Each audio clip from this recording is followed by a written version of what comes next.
Hello again. A lot of you asked me why I became interested in guns and asked a whole bunch of other questions which are very welcome.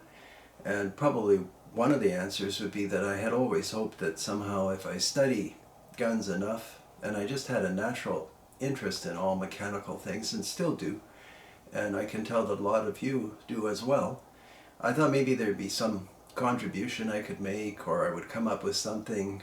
Now it's true I came up with something like a falling block double rifle, but that didn't add up to much. It was more of a novelty than anything else. Anyhow, one of the challenges with modern firearms involves the cartridges themselves. I mean, if you think about it, an infantryman or anyone that uses a firearm in combat, but all of us are encumbered by these cartridges. They're heavy, they're expensive, the brass has to be formed and shaped, and there's the primer. I mean, the obvious solution is get rid of the cartridge case and have just a bullet and powder. And there were a lot of efforts, and I think Heckler and Koch in Germany came up with a military rifle that may have even made it to trials, but it didn't go beyond trials as far as I know. Anyway, on a far humbler note, Daisy, that's right, the maker of the BB guns, came up with a fantastic rifle. It's one of one of the favorite guns in my collection. It's the Daisy VL, like Victor Larry. I'm not sure what the letters stand for. And it's a caseless 22. And it's very simple. It's based on an air rifle concept. So I think probably most of you know that if you confine molecules, make them denser and denser, they move more and more quickly as heat and compression occur. And that concept was applied to this section of the gun, which I'll show you how it works in a second. And that heat and pressure is used to ignite a caseless 22 cartridge. And these are the cartridges here, caseless ammunition.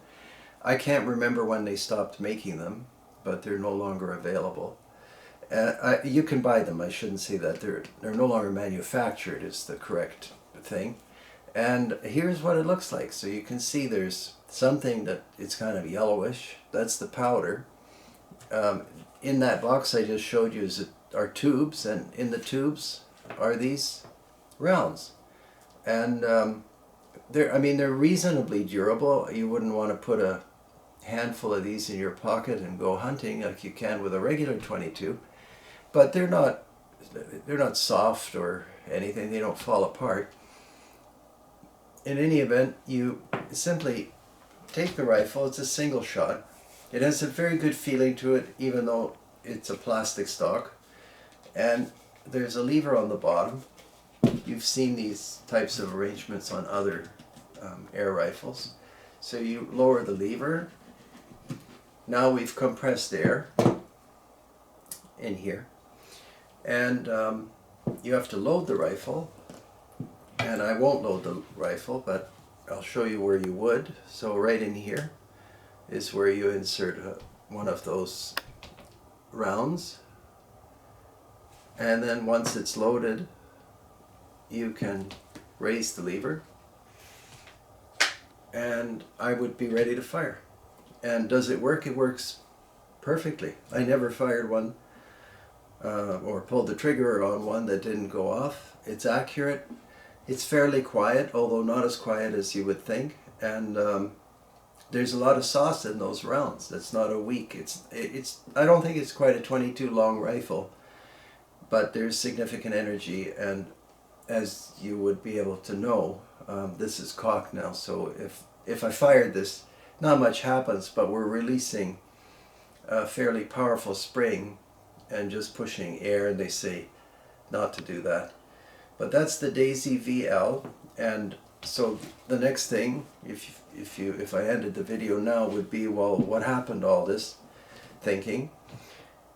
So it's quite simple. As usual, you get into something and it's not quite the way it seems when you think of it superficially. The VL, someone told me a couple of stories about corporate finance and that Daisy wasn't licensed to make firearms and this is a firearm and they didn't feel like getting a license to make firearms. It's a good story, but I mean, I'm not sure that that's true, but it could be. I suppose it's possible. I mean, tooling up for something like this would be an expensive proposition. In all likelihood, most of the time, as you know, when something's discontinued, it's because it's no longer profitable.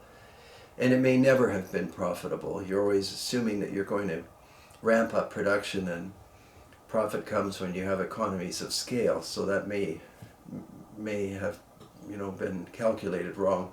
Anyway, it's always good to hear different theories and stories. But the VL stopped being made, and maybe there's another similar firearm out there. I don't know of it, but that's just the business side for the VL and this particular rifle.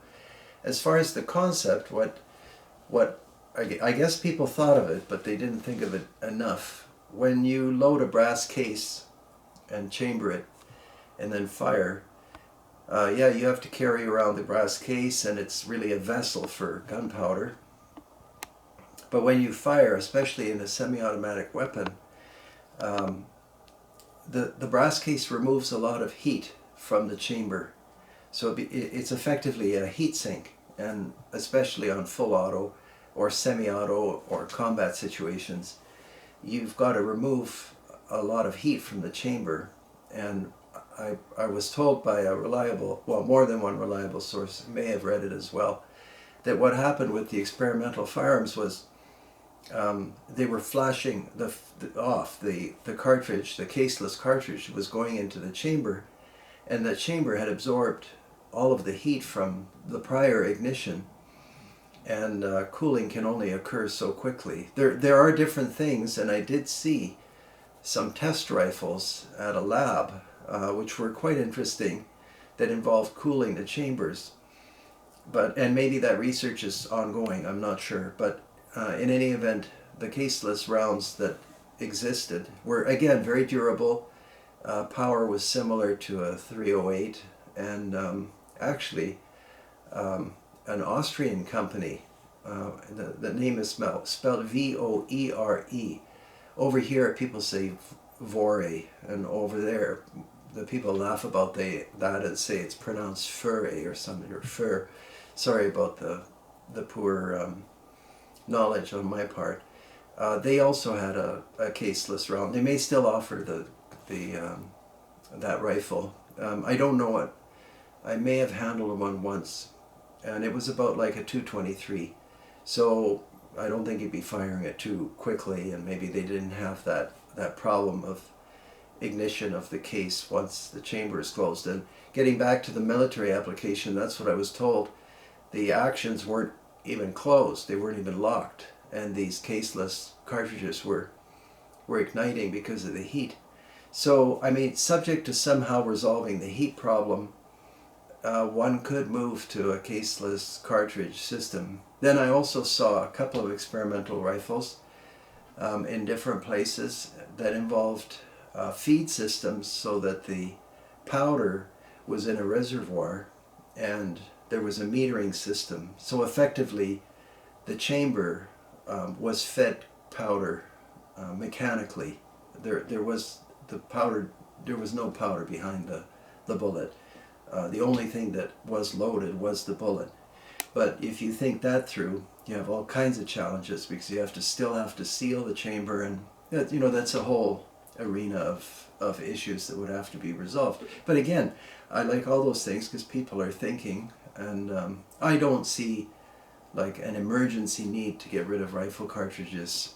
They've worked for so long, and some things maybe you can't improve them. We just came to reach the right conclusion with cartridges, brass cartridges, powder, a primer, and a bullet.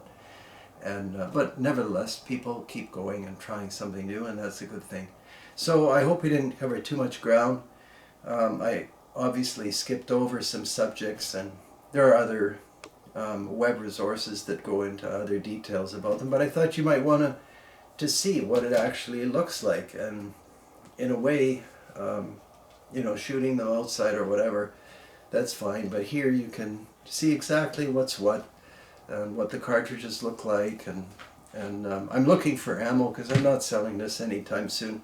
I like it too much. I'm already thinking whether I can come up with a formula that works so that I can make those myself, which theoretically should be possible. But I haven't gone into any detail. So that is it for the Caseless Daisy VL, and they seem to be around.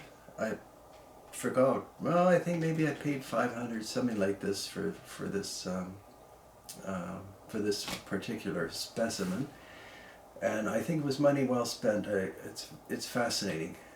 Anyway, you know about me and guns by now. They're all interesting. Thanks so much for watching, and we'll see you next time.